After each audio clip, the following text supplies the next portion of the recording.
Karnataka Republican ಸೇನಾ ಭಾರತ ರತ್ನ ಸಂವಿಧಾನ ಪಿತಾಮಹ ಡಾಕ್ಟರ್ ಬಿ.ಆರ್. ಅಂಬೇಡ್ಕರ್ ಅವರ 68ನೇ ಪರಿನಿಬ್ಬಾಣ ದಿನದ ಪ್ರಯುಕ್ತ ಮುಂಬೈ ಚೈತ್ಯ ಭೂಮಿ ಯಾತ್ರೆಯನ್ನು ಸಂಸ್ಥಾಪಕ ರಾಜ್ಯಾಧ್ಯಕ್ಷರಾದ ಜಿಗಣಿ ಶಂಕರ್ ಅವರ ಹಾದಿಯಲ್ಲಿ ಕರ್ನಾಟಕ ರಿಪಬ್ಲಿಕನ್ ಸೇನಾ ರಾಜ್ಯಾಧ್ಯಕ್ಷರಾದ ಪ್ರಜ್ವಲ್ ಜಿಗಣಿ ಶಂಕರ್ ಅವರ ನೇತೃತ್ವದಲ್ಲಿ ಬೆಂಗಳೂರು ವಿಧಾನಸೌಧ ಬಳಿ ಇರುವ ಬಿ.ಆರ್. ಅಂಬೇಡ್ಕರ್ ಅವರ ಪುತ್ಥಳಿಗೆ ಮಾಲಾರ್ಪಣೆ ಪುಷ್ಪಾರ್ಚನೆ ಮಾಡಿ ಮೊಂಬತ್ತಿ ಹಚ್ಚಿ ಘೋಷಣೆ ಹಾಕುತ್ತಾ ಮುಂಬೈ ಚೈತ್ಯ ಭೂಮಿ ಯಾತ್ರೆಗೆ ಚಾಲನೆ ನೀಡಲಾಯಿತು.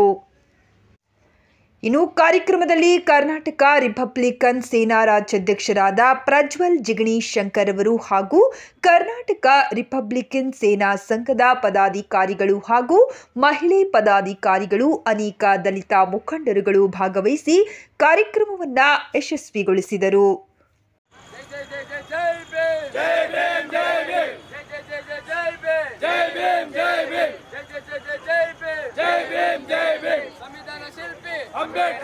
संविधान शिल्पी अंबेडकर मोदी सत्व अंबेडकर मोदी सत्व अंबेडकर जय भीम जय भीम जय जय जय जय भीम जय भीम जय भीम बाबा साहेब अंबेडकर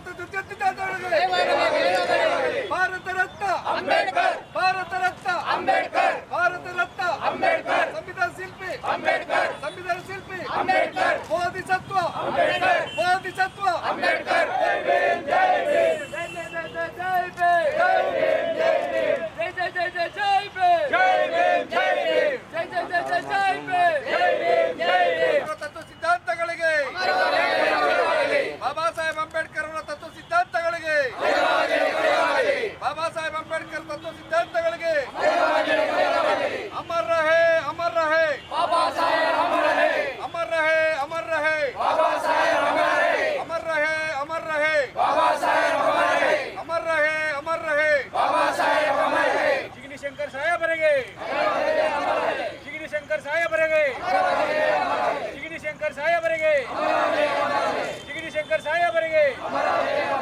ದಲಿತ ಹೋರಾಟಗಾರ ಜಿಗಣಿ ಶಂಕರ್ ಸಾಹೇಬರಿಗೆ ದಲಿತರ ಹೋರಾಟ ಸಾಹೇಬರ ಜಿಗಣಿ ಶಂಕರ್ ಸಾಹೇಬರಿಗೆ ಜಿಗಣಿ ಶಂಕರ್ ಸಾಹೇಬರಿಗೆ ಜಿಗಣಿ ಶಂಕರ್ ಸಾಹೇಬರಿಗೆ ಜೈ ಭೀಮ್ ಜೈ ಭೀಮ್ ಜೈ ಭೀಮ್ ಜೈ ಭೀಮ್ ಜೈ ಭೀಮ್ ಜೈ ಭೀಮ್. ಇವತ್ತು ನಾವು ಏನು ಹೇಳ್ತೀವಿ ಅಂದರೆ, ಈಗ ಮುಂಬೈ ಯಾತ್ರೆ ಮಾಡುವಂಥ ಕಾರಣ ಏನಂದರೆ, ನಾವು ಅಂಬೇಡ್ಕರ್ ಸಾಹೇಬ್ರ ಒಂದು ವಿಚಾರಗಳನ್ನು ಅರಿವು ಮೂಡಿಸೋದು, ಅವರ ಸಿದ್ಧಾಂತವನ್ನು ಮುಂದಕ್ಕೆ ತೊಗೊಂಡೋಗೋದು, ಮತ್ತು ನಮ್ಮ ತಂದೆಯವರು ಪಟ್ಟಿದಂಥ ಪರಿಶ್ರಮಕ್ಕೆ ಮತ್ತು ಅವರು ಕೊಟ್ಟಂಥ ತ್ಯಾಗಗಳಿಗೆ ನಾವು ಒಂದು ಗೌರವ ಸೂಚಿಸ್ಬೇಕಂತ ಹೇಳಿ ನಾವು ಬಾಬಾ ಸಾಹೇಬ್ ಅಂಬೇಡ್ಕರ್ ಅವರ ಒಂದು ವಿಚಾರಗಳನ್ನು, ಅವರ ಒಂದು ಚೈತ್ಯ ಭೂಮಿಯನ್ನು ನಾವು ವೀಕ್ಷಣೆ ಮಾಡಿ ಇದೇ ರೀತಿ ಒಂದು ಮನೋಭಾವನೆ ಹುಟ್ಟಲಿ ನಮ್ಮ ದಲಿತ ಸಮುದಾಯದಲ್ಲಿ ಅಂತ ಹೇಳ್ತಾ ಈ ಕಾರ್ಯಕ್ರಮಗಳನ್ನ ಅಂದ್ಕೊಳ್ತೀವಿ. ಯಾಕಂದರೆ ಚೈತ್ಯಭೂಮಿ ಆಗಲಿ, ಭೀಮಾ ಕೊರೆಗಾಂವ್ ಆಗಲಿ, ದೀಕ್ಷಾಭೂಮಿ ಆಗಲಿ ನಮ್ಮ ಒಂದು ಸಮುದಾಯದ ಮೂಲ ಒಂದು ಕೇಂದ್ರಗಳು.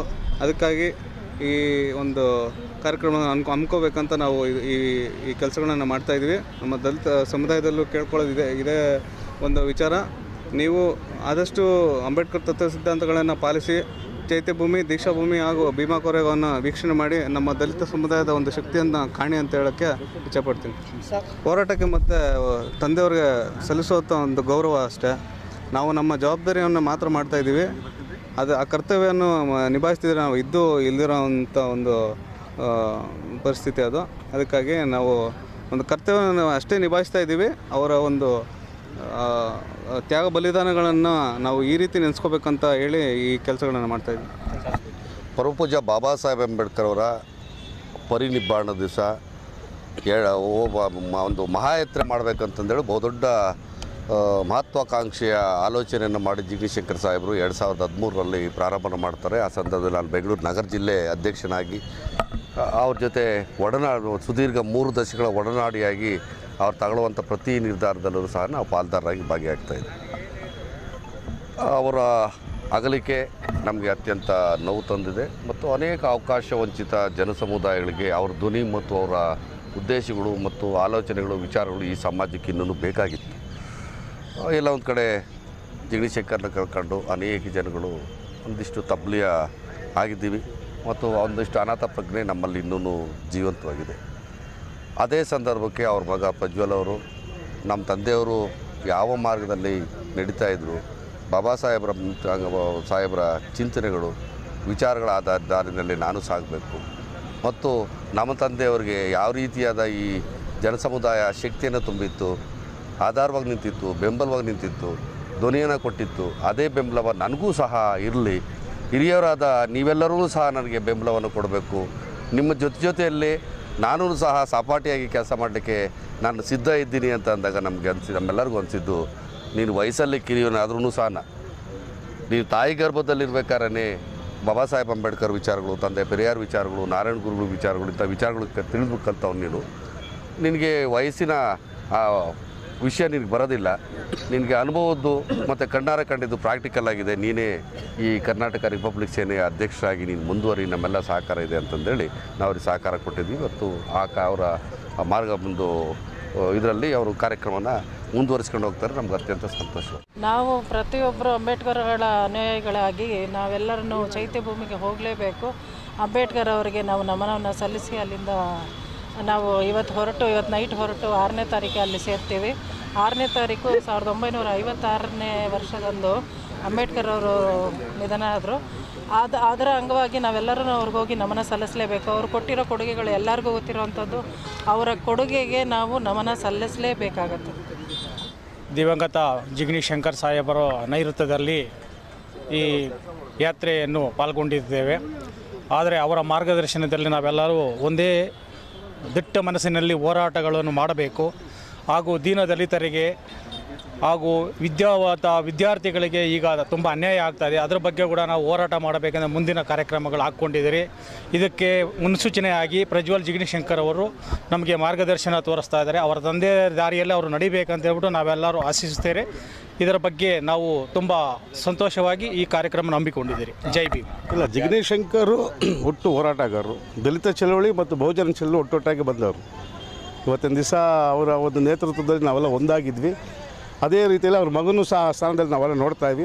ದಲಿತ ಸಂಘರ್ಷ ಸಮಿತಿ ಸಂಯೋಜಕ ರಾಜ್ಯ ಸಂಚಾಲಕರು ಮತ್ತು ನಮ್ಮ ಸಂಘಟನೆ ಸದಾ ಜಿಗಣಿ ಶಂಕರ್ ಅವರಿಗೆ ಬೆನ್ನೆಲುಬಾಗಿ ನಿಂತ್ಕೊಳ್ತೀವಿ. ಮತ್ತು ಈ ಹೋರಾಟದಲ್ಲಿ ಪ್ರತಿ ಹೋರಾಟ ನಾವು ಭಾಗವಹಿಸೋಕ್ಕೆ ಸಿದ್ಧವಾದ್ವಿ. ಇದೊಂದು ಮತ್ತು ಜಿಗಣಿ ಶಂಕರ್ ಮೂಢನಂಬಿಕೆ ವಿರುದ್ಧ ಅನೇಕ ಚಳವಳಿ ಮಾಡೋದಂಥ ವ್ಯಕ್ತಿಗಳು, ಕರ್ನಾಟಕದಲ್ಲಿ ಹೆಸರಾಂಥ ವ್ಯಕ್ತಿಗಳು. ದುರ್ದೈವ, ಅವರು ಇವಾಗ 3-4 ಟೈಮ್ ಮಿನಿಸ್ಟರ್ ಆಗಬೇಕಾಯಿತು, ಶಾಸಕರಾಗಬೇಕಾಯ್ತು. ಬಟ್ ಅವ್ರ ಶಿಷ್ಯಂದಿರೆಲ್ಲ ಶಾಸಕರುಗಳಾಗಿದ್ದರು. ಜಿಗಣಿ ಶಂಕರ್ ಒಂದು ಮಾತು ಏನು ನೇರ ನುಡಿ ಯಾವತ್ತಿದ್ರು, ನೇರ ನುಡಿತಾಯಿದ್ರು. ಇವತ್ತು ಜಿಗಣಿ ಶಂಕರ್ ಅವ್ರ ಮಗ ಚಿಕ್ಕ ಹುಡುಗ ಇದ್ದಾರೆ ಅಂತ ಅವ್ರಿಗೆ ಅಗೌರವ ತೋರಿಸೋದು ತಪ್ಪೋದು. ವ್ಯಕ್ತಿನ ಲೀಡರ್ಶಿಪ್ಪಾಗಿ ಕಂಡುಬೇಕು, ಅದು ವಯಸ್ಸಲ್ಲಿ ನೋಡಬಾರ್ದಾಯ್ತು. ಇವತ್ತು ಏನು ಇವ್ರನ್ನ ಯಾತ್ರೆ ಮಾಡ್ತಾರೆ, ಅದಕ್ಕೆ ನಾವು ಸಹ ಜೊತೆಯಲ್ಲಿ ಇರ್ತೀವಿ, ನಾವು ಸಹ ಪಾಲ್ಗೊಳ್ತೀವಿ ಅಂತ